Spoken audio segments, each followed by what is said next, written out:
Le Dragonfly. Comment faire le Dragonfly?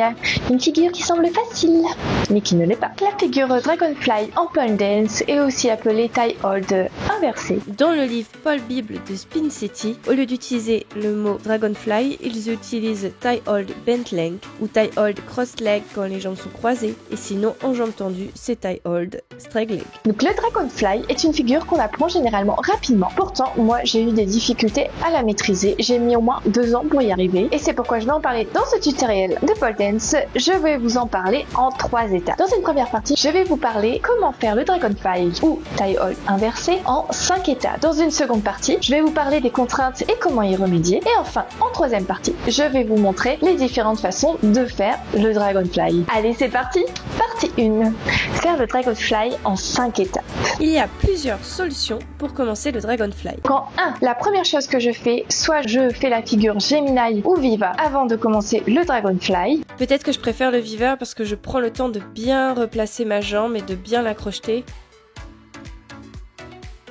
Alors que le Gemini, avec la gravité, tout notre corps est porté par la jambe et je trouve qu'il est plus difficile de bien repositionner sa jambe en crochet. Donc si vous voulez voir comment on fait le Viva ou le Gemini ou Gemini en français, je vous invite à aller voir mes 2 vidéos que je mets en lien ici ou en description. En deuxième étape, tu t'assures que ta jambe du haut en crochet est bien verrouillée sur la barre et tu t'assures aussi que la barre est bien serrée entre tes jambes. En 3, il faut accepter de baisser le buste vers le sol et de passer de l'autre côté de la barre à l'opposé de sa jambe droite qui n'est pas en crochet. Si on ne le sent pas au début comme je le fais là, on se met près du sol et on peut s'aider de ses mains et en profiter pour resserrer les jambes une fois qu'on est bien positionné. Donc et en 4e étape, soit tu poses les mains sur la barre, soit tu les lâches. Tu tâtes le terrain. L'avantage de cette figure, c'est que tu peux démarrer avec les mains sur la barre et puis lâcher petit à petit. Et bien sûr, pensez à lever le buste et se redresser, baisser les épaules et voilà, tu as réussi le Dragonfly. La 5e étape est de savoir redescendre avec classe. Pour ça, il y a différentes méthodes,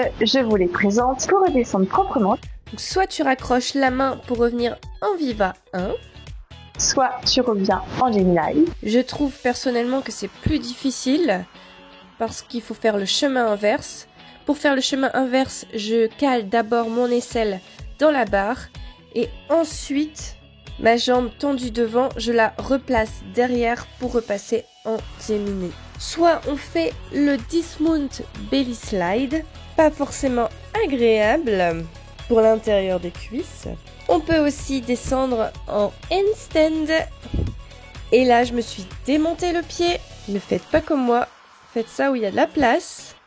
Chapitre 2. Les contraintes liées à cette figure. Donc ce que l'on peut rencontrer premièrement, c'est la douleur. Effectivement, la partie à l'intérieur des cuisses est très sensible, plus que les autres parties je trouve. On a plus de mal à s'habituer. Donc il peut être difficile de serrer les jambes. Selon mon expérience, il n'y a pas de secret, il faut s'entraîner pour habituer sa peau, de sorte qu'elle devienne comme du caoutchouc et après on est moins sensible et on arrive mieux. La seconde contrainte, je dirais, c'est la peur. Évidemment, il faut oser plonger vers le bas, faire confiance à ses jambes. Pareil, c'est une question d'entraînement, de se faire confiance. Je dirais que la peur est un peu liée à la douleur, c'est-à-dire à force que ma peau s'habitue, j'ai moins mal. Comme j'ai moins mal dans mes accroches au niveau des jambes, je me sens plus confiante et je sens que je vais bien tenir et du coup j'ose un peu plus plonger. C'est vrai que le fait de mettre une protection en bas, ne pas oublier de mettre un crash-mat, ça peut rassurer psychologiquement. La peur est aussi un entraînement. Plus on y arrive, plus on prend confiance. Mes conseils pour moi, pour s'approcher à l'horizon, ne pas être bossu comme moi et bien se redresser, relever le dos, c'est beaucoup plus élégant. Il faut également bien tourner le buste vers le sol, donc bien regarder et ne pas être penché sur le côté, bien serrer les jambes et bien charger la jambe tendue du bas vers le sol pour contrebalancer l'équilibre avec le buste. Donc dans ce chapitre 3, je vais vous présenter les différentes variations des Dragonfly. Je me suis inspirée des livres de la Pole Bible. Dans la Pole Bible, il parle plus de tie hold inversé. À l'inverse, dans le manuel de pole dance de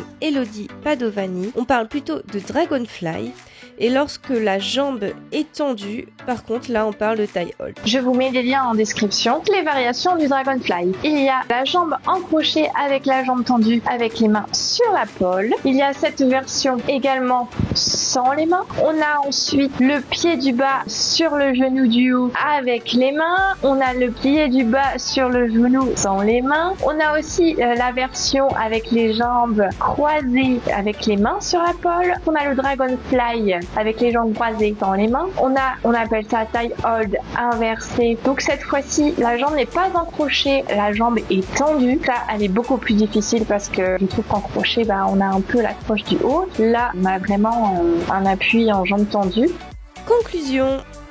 Merci d'avoir regardé la vidéo jusqu'au bout. Je vous invite à mettre un pouce bleu, à vous abonner, à commenter, savoir vos difficultés et ce que vous en pensez. Et je vous dis à bientôt.